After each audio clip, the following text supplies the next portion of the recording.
Bueno, vamos a cambiar de tema, vamos a volver a la reforma laboral, un tema que estamos todos discutiendo hace tiempo, que el 11 obtendría primera sanción en el Senado el 11 de este mes.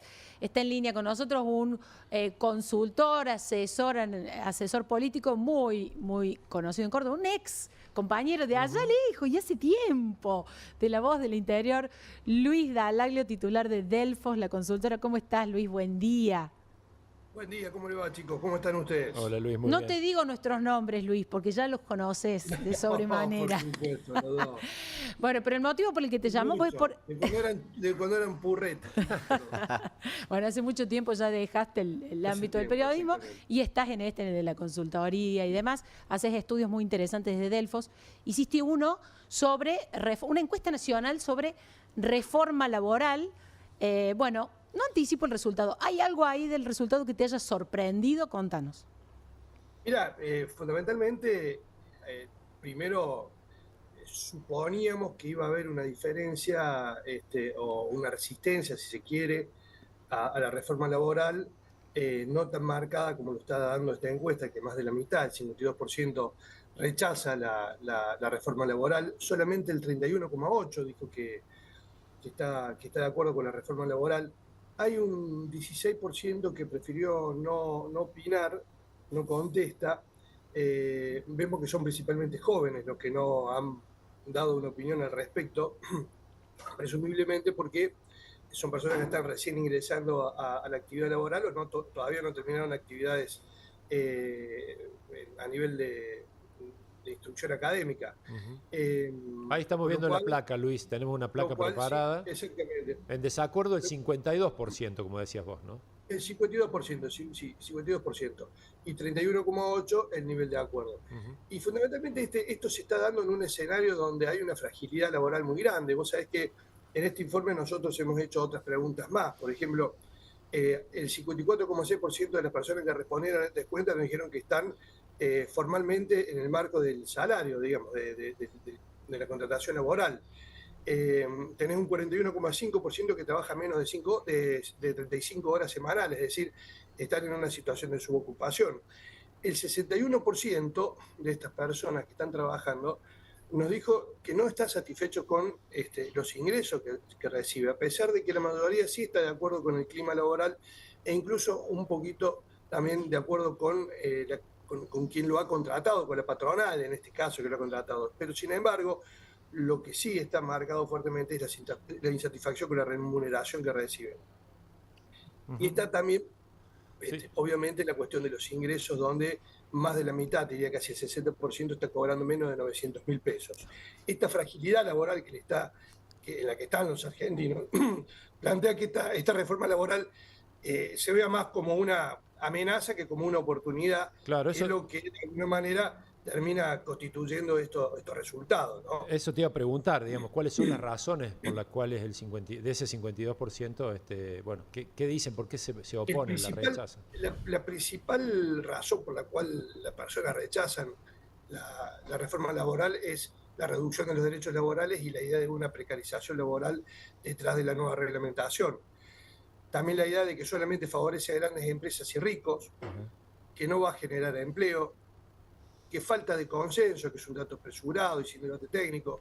Acá, porque hay otro dato muy importante, cuando lo cruzamos por a quién votaron en la elección anterior para presidente, vemos claramente la identificación partidaria, digamos, o ideológica, porque tanto los votantes de Bullrich como de Milei acompañan de manera definitiva el proyecto. En cambio, los votantes de Massa, de la izquierda, fundamentalmente, tienen un fuerte rechazo, y el dato político, si se quiere, es que esa gran votante del medio que acompañó a Schiaretti en las elecciones del 2023, también rechaza con el 61% de sus opiniones el desacuerdo con la reforma laboral, lo cual también se constituye en un dato político, ¿no es cierto?, Luis, de cara al debate. Claro. Sí, yo te quería preguntar justo de eso, porque si uno mira, es una encuesta nacional, ¿no? Pero si uno mira en los votantes de Bullrich y en los votantes de Milei,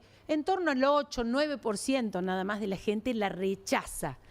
Y pensando en los resultados electorales presidenciales que hubo en Córdoba, eso te da a entender que quizás en Córdoba ese dato nacional cambia y la mayoría está de acuerdo. ¿Ustedes hicieron alguna apertura por Córdoba o hiciste alguna lectura en ese sentido? ¿Cuál es tu opinión? Mira, los datos que tenemos son de un punto muestral, es decir, no habría que darle un rigor metodológico al dato de Córdoba, como tampoco al dato de sur, el este o el oeste, digamos, porque son muestras que son nacionales estructuradas, pero sí se ven perfiles. Obviamente el dato se empareja un poquito más, pero sigue siendo elevado el rechazo. ¿Por qué? Porque acá uno toma como referencia muchas veces en el 2023 el voto del balotaje, Sí. que es muy distinto al voto de la primera vuelta. ¿Cuándo se expresa políticamente la gente? En el voto de la primera vuelta, ¿sí? En el caso del balotaje, selecciona. No es lo mismo, ¿está claro? Pero ¿en qué momento la gente se manifiesta políticamente? En el voto de la primera vuelta. Es decir, lo que pasa, por eso yo decía, sumando Bullrich y Milei. Claro. Sumando Bullrich y Milei, Claro, en esos dos colectivos que tuvieron muchos votos sumados en Córdoba, es muy minoritario el rechazo. Claro, pero no termina de ser mayoritario. No termina de ser mayoritario, ¿por qué? Porque también hace a esta referencia que yo te decía recién, que tiene que ver con la fragilidad del escenario laboral, con lo que es estructuralmente el mercado laboral en el país y en Córdoba. Estos datos, un poco más o un poco menos, también se reproducen en Córdoba, donde menos, por lo menos el 60% de la población cobra menos de 900.000 pesos, o existe todavía una fuerte insatisfacción con la remuneración laboral, lo cual se puede atenuar un poco, pero sigue siendo de alguna manera, insisto en esto, sin darle rigor metodológico, porque no era una encuesta de Córdoba, sino una encuesta nacional, más importante el rechazo. Incluso, vos fíjate que nosotros hemos publicado ayer, creo, una placa en las redes de Delfos, en donde solamente vemos cuál es la posición de las personas que están fuera de la formalidad laboral, es decir, los denominados informales. Y ahí el rechazo es del 51%. Es decir, también qué raro eso, ¿no? Voluntario. Diego, se plantea como una posible solución a aquellos que están por fuera y los que están por fuera la rechazan a esa posible Claro, solución. porque es lo que se plantea desde la lectura política, desde la realidad del mercado laboral, desde la realidad de lo que vive cotidianamente y de la experiencia cotidiana que hace la gente, como te decía al comienzo, esto está visto más como una amenaza que como una oportunidad. Con lo cual, esto claramente termina también poniendo énfasis en que es un tema que transita más en algunos momentos por un debate ideológico, político, que por una discusión técnica real de cuál es lo que está pasando. No quiere decir que no haya una intención, pero en la discusión pública del tema, hoy transita más esos caminos que los caminos de la discusión técnica. Esto claramente pone en perspectiva lo que hoy piensan los argentinos respecto a la reforma laboral. Y un dato que no tiene, me parece, a veces te pregunto, no tiene que ver solamente con la cuestión laboral, sino en general cuando se le pregunta a la población sobre el gobierno de Javier Milei, las mujeres están más en contra del proyecto que los hombres, ¿no? Los hombres generalmente son más proclives a apoyar a Javier Milei que las mujeres en cualquier ámbito, no solamente lo laboral. ¿Es así, Luis? Los hombres y los hombres jóvenes, fundamentalmente. Y bueno, esto ya tiene que ver con otra discusión que está pasando también en el mundo con estas nuevas experiencias políticas, fenómenos políticos que se están dando en el mundo, donde son acompañados principalmente por jóvenes varones, ¿no? Entonces eso también se ratifica en muchos casos en los acompañamientos que reciben en determinadas medidas económicas.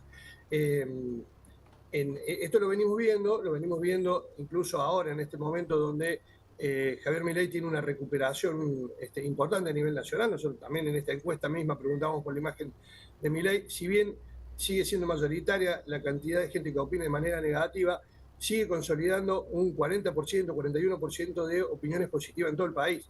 Con lo cual es una primera minoría muy importante que, si vos querés de alguna forma hacer un parangón, le permitió al kirchnerismo durante muchos años también gobernar el país con una primera minoría de 35 y 40 puntos. Es decir, es donde hoy está parado Milei, que le permite incluso que se haga mucho más fuerte ese 40% ante un escenario opositor que está disgregado, ¿no? Que no tiene una referencia política ni un liderazgo político. Entonces, quizás tenés una mayoría que opina negativamente respecto del gobierno nacional, pero a la vez no tiene un eje que lo conduzca políticamente. Y eso hace que ese 40% de Milei, 41% que nos dio ahora, esté siendo tan importante desde el punto de vista político, que ha mejorado el clima político, incluso después de las elecciones, que fue el dato que realmente se destacó después del 26 de octubre. Bien. Bueno, Luis, muchísimas gracias por este contacto, muy interesante. Y todos los análisis, los estudios, las encuestas que nos envía Delfos siempre a través de su canal de comunicación. Así que muchas gracias. Un abrazo para todos. Muchas gracias. Luis Galaglio, director de Delfos, la consultora que en Córdoba, bueno, hace base, pero trabaja en todo el país, hablando del rechazo a la reforma laboral en la última encuesta que hicieron sobre el tema. Sí, es muy, muy claro cómo se abren, se diferencian las opiniones cuando vos preguntas voto. Separas por voto, ¿no? Tal cual.